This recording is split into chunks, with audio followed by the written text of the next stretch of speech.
નમસ્કાર, બેનિફિટ બુલેટિનમાં આપનું સ્વાગત છે. હું રાજવી. તો જાણીએ આજના મહત્વના સમાચાર.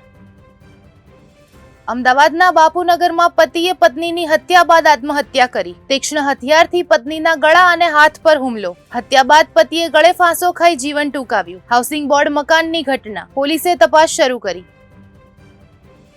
સુરતના ભેસ્તાનમાં દેશી દારૂના અડ્ડા પર જનતા રેડ. ભગવતીનગરનો વિડીયો સોશિયલ મીડિયામાં વાયરલ. જાગૃત નાગરિકો અને પોલીસ કર્મચારી વચ્ચેની વાતચીત બહાર આવી. પોલીસ ઓડિયોમાં અડ્ડા સામે કાર્યવાહી બદલે રેડ કરનારને ધમકીના આક્ષેપ.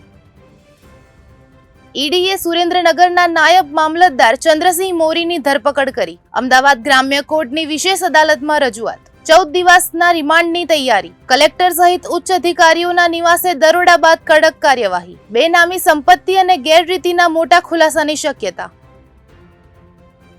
લિબિયાના chief of general staff general Mohammed Ali અહેમદનું ટર્કી નજીક પ્લેન ક્રેશમાં મોત. ફાલ્કન 50 બિઝનેસ જેટ અંકારા પાસે ક્રેશ થયું, જેમાં લિબિયન ડેલિગેશન સાથે વધુ 4 સભ્યોના પણ મોત. ટેક ઓફ બાદ થોડા સમયમાં જ એરક્રાફ્ટ સાથે સંપર્ક તૂટી ગયો હતો. તો આવા જ મહત્વના સમાચારો જાણવા માટે જોડાયેલા રહો બેનિફિટ ન્યૂઝ સાથે.